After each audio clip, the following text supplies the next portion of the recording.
A friend and subscriber was recently sorting through old photographs. He found this one of me, taken on the 8th of September 1996. I was obviously flying the Dragon Rapide, and this photograph misleadingly portrays me as a carrot top. This will be disproved later on. My association with the Rapide started a couple of years earlier, in 1994. My employer, Herald, had bought Snowdon Mountain Aviation, owners of the Dragon Rapide, and taken over the lease on Carnarvon Airport, a rather grandiose name for a near-derelict Second World War training aerodrome on a sandy spit a few miles southwest of town.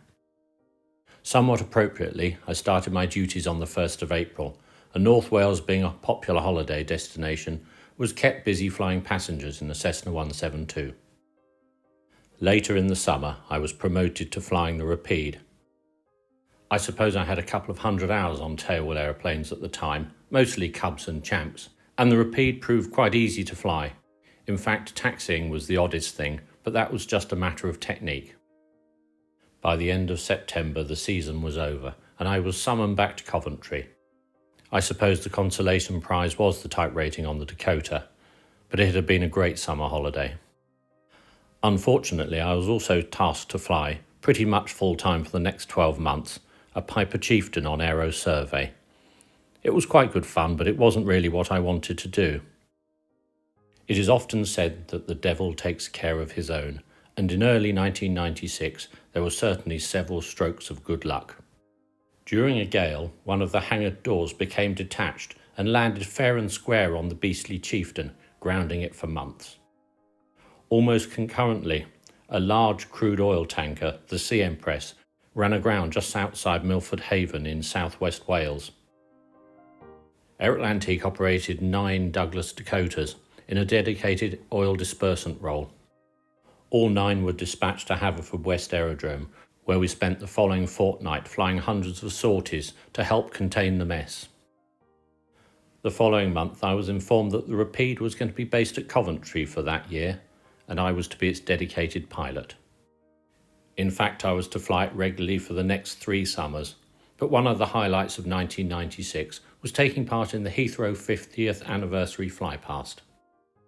50th anniversary was in some ways a little misleading, because in 1929 an aerodrome had been established, a large grass field amongst the orchards and market gardens of rural Middlesex. This aerodrome was privately owned and operated by Fairey Aviation, but in 1944 the entire site was requisitioned by the War Office. A new airport, comprising of 6 runways, was built across the site and opened in March 1946, the first flight being carried out by Australian Air Vice Marshal Don Bennett in an Avro Lancastrian. The airport took years to build. Until the early 1950s, most covered accommodation was provided by canvas tents. For the 50th anniversary flypast, a suitable cavalcade of aircraft was assembled.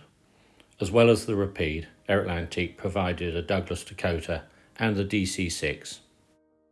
We all headed down to Stansted from Coventry on the morning of the 2nd of June for a briefing and, more importantly, lunch. The whole event was to be televised on the BBC, and pleasingly, their man in Stansted was Raymond Baxter. Operational fighter pilot for most of the Second World War, BBC correspondent specialising in aviation, motoring and science, and a BMC Works rally driver, Raymond Baxter was very much the sort of chap we like on this channel. Here, for example, the de Havilland Rapide, which first flew in 1934. An extremely elegant little fabric-covered biplane and a charming reminder of the days when air travel was a luxury for the well-to-do individual. Here at Stansted, the stars of the show prepare to take the stage, although, of course, every aircraft in the Flypast is a star in its own right. There go the 2 little Gypsy 6s on the Rapide, 200 horsepower apiece, 160 miles an hour cruising speed, call it 140 for comfort. What a contrast with the red arrows parked behind it. Timing on the day was crucial. Being a Rapide 6 with the extra fine Fairey Reed metal propellers I could manage about 90 knots, or 110 miles an hour. I calculated an accurate route time based on the conditions of the day. Philip Meeson was also flying his Rapide in the Flypast. His calculations were within a few seconds of mine, and we set off. Whilst the slower piston aircraft took a fairly direct route to the south and then west, the jet aircraft overflew Duxford before turning back towards Heathrow. That is, except the Singapore Airlines Boeing 747-400. It mistook the Barkway VOR, an adjacent airstrip at Nut Hampstead, for Duxford, and gave the locals a very close-up view of Mr. Boeing's finest product. It continued on to Heathrow without incident. Well, we've been getting tremendously excited here, watching the radar screens and watching the approach of the formation. We can't actually see the first two aircraft. Here we're inside the Rapide, which is leading the formation. We've already seen those, of course, at Stansted there, the cramped cockpit of the Rapide. We can't see their actual idents on the radar, just a blip, and here they are now coming in live over, well, that's probably just Osterley Park, about a couple of miles or so to run to Heathrow. This is all being conducted in silence, and the radar operators are able to track it with the squawk idents. It shows exactly which aircraft is where.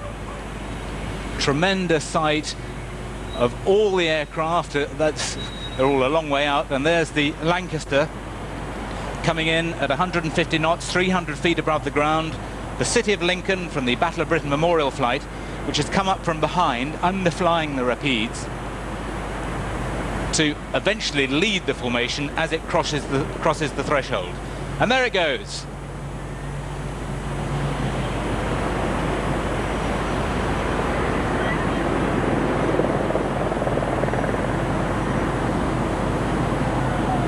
Its maximum range, amazingly, was over 4,000 miles, and on the Australia route carried just 6 passengers, each having a bunk, an armchair and a table.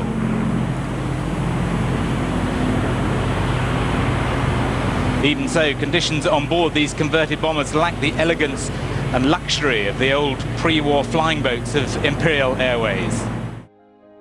What very few people know is that the Lancaster was running about 40 seconds late.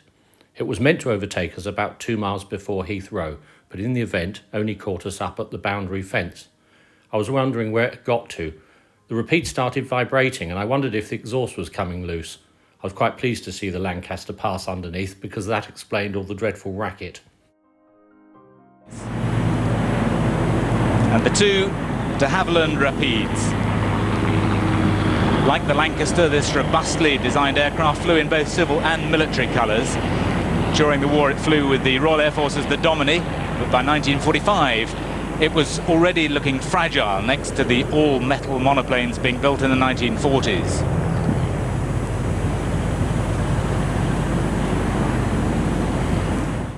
After our one pass, one could hardly expect to zoom round, land on the other runway and promptly be knighted by the Queen for services to splendidness. But oddly enough, flying home in silence to Coventry, it all felt a little underwhelming. Hindsight has very much softened that view. I didn't know it at the time, but an awful lot of change was to happen. Things we took for granted were soon to be gone. First to go was the lovely Bristol freighter.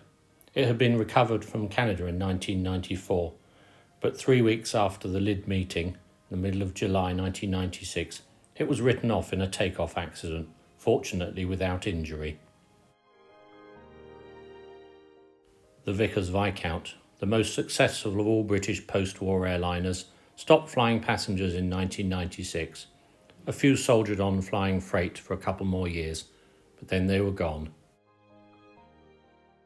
The last 2 Vickers merchantmen, freight conversions of the Vanguard, were withdrawn in the autumn of 1996, as was the fabulous Comet 4, operated by the Empire Test Pilot School at Boscombe Down.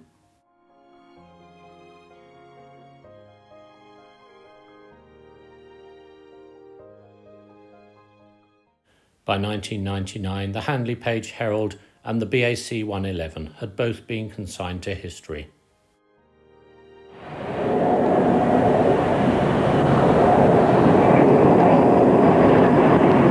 over 50 years since the Royal Aeronautical Society organised the last of the garden parties and flying displays over the old Great West Aerodrome.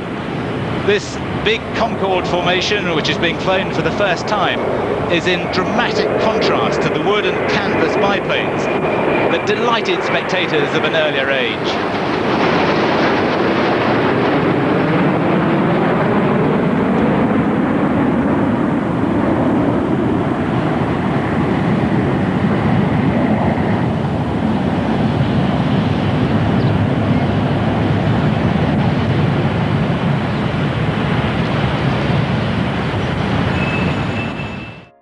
Within 7 years of the Heathrow Flypast, Concorde have been silenced forever. The two wooden canvas biplanes, however, are still very much around.